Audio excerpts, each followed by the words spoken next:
안녕하세요. 반갑습니다. 이공영 강사입니다. 이번에는 워크북 1분 거특강 8회차를 진행해 볼 수 있도록 하겠습니다. 카메라를 이쪽으로 봐야 되는데 자꾸 이쪽으로 보게 되네. 네, 56번 문제 풀어보겠습니다. 경제질서. 헌법 제119조 제2항은 우리가 개인의 기본권을 제한하는 국가행위를 정당화하는 헌법 규범이죠.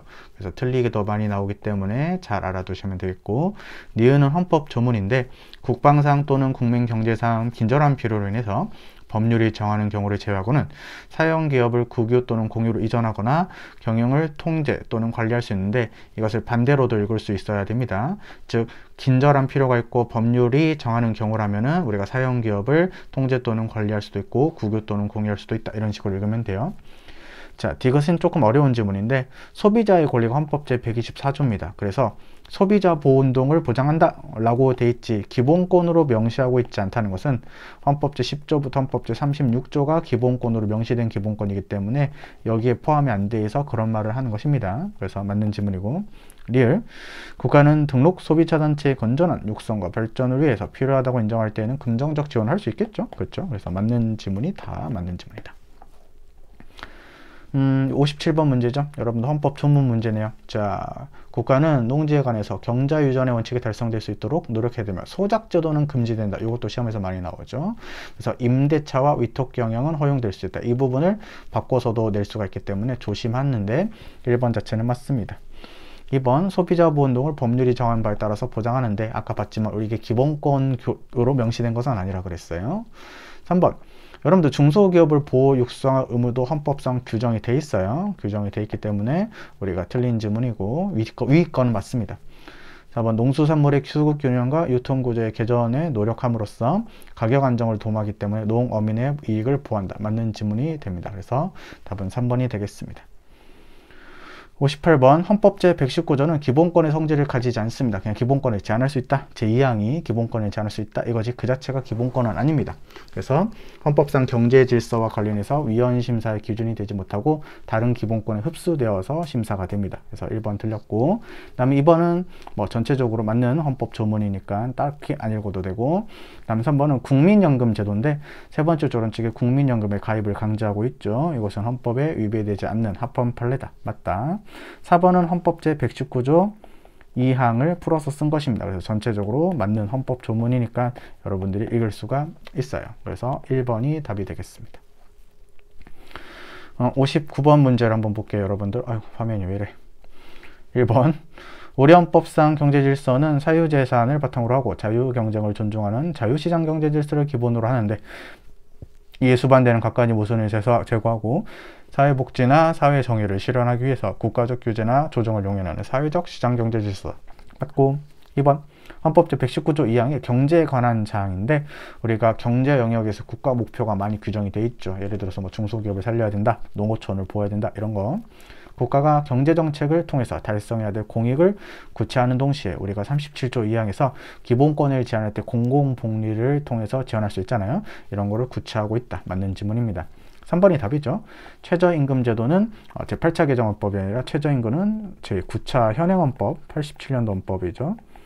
규정이 되었죠. 적정임금이 제8차입니다. 그래서 많이 속여서 나오기 때문에 틀렸고, 4번 헌법이 보장하는 소비자 보호운동은 소비자의 여러 가지 권익을 증의한 목적으로 이루어지는 구체적 활동을 의미하는 것으로 단체를 위한 통일한 활동뿐만 아니라 하나 또는 그 이상의 소비자가 동일한 목표로 함께 의사를 합치해서 벌이는 운동, 이런 것들, 집단 운동, 이런 것들을 다 소비자 보호운동이라고 볼 수가 있어요. 60번 문제죠. 1번도 헌법 조문입니다. 수력은 법률이 정하는 바에 따라서 일정한 기간 또는 그 이용을 특사할 수 있다. 맞는 지문이고, 2번이 조금 어려운 지문 중에 하나인데 잘 보세요. 특정한 사회의 경제적 또는 정치적 대의나 가치를 주장 옹호하거나 이를 진작시키기 위한 수단으로 선택한 소비자 불매운동은 헌법상 보호를 받을 수 없다, 이건데 우리가 소비자 불매운동으로 인정이 되려면 헌법 제124조로 인정이 되면은 우리가 소비자의 권익과 관련이 돼 있어야 됩니다.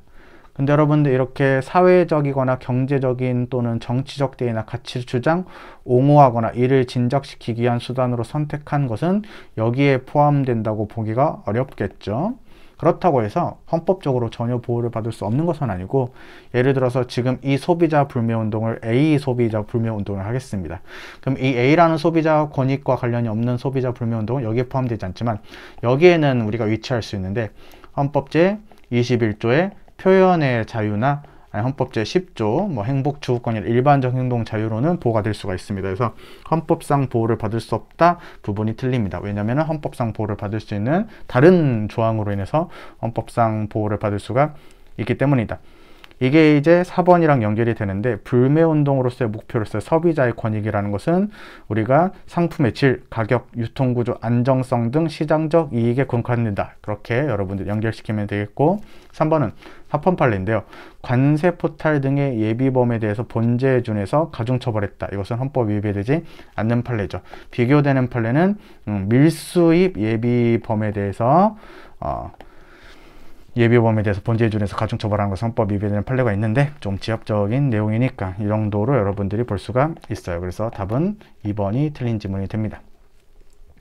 자, 우리가 61번과 62번을 마무리를 할게요.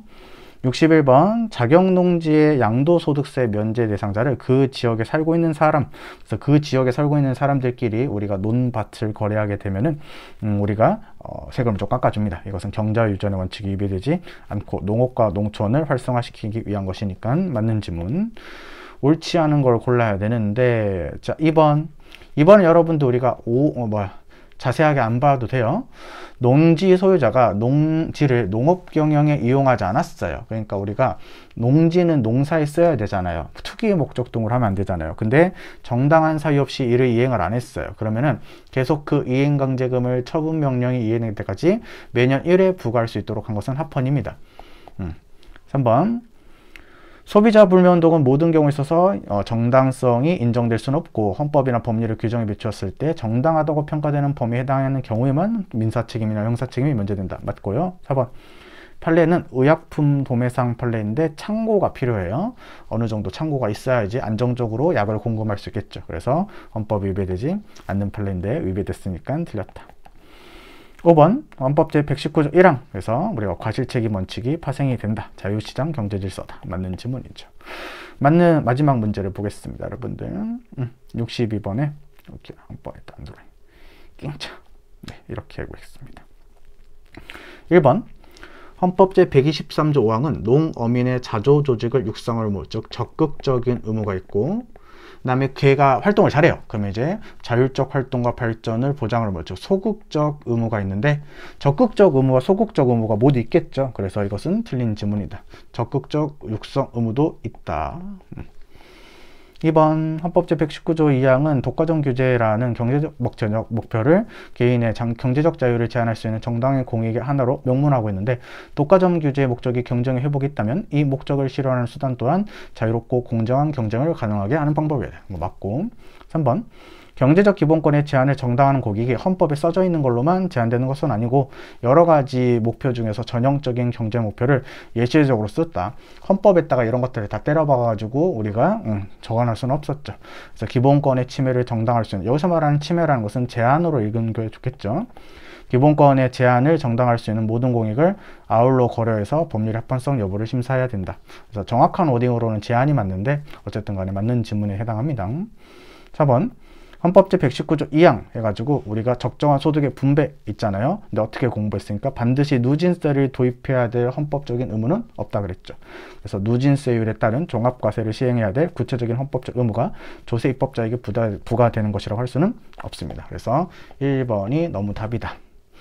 네, 여기까지가 이제 아마 헌법 총론 파트일 겁니다. 우리가 한 장 넘겨보면 기본권론이 이렇게 시작을 하죠. 그래서 오늘은 여기까지 마치고 다음 파트부터는 기본권 파트를 한번 해볼 수 있도록 하겠습니다. 오늘도 고생 많으셨고요. 여러분들 좋은 밤 되십시오. 고맙습니다.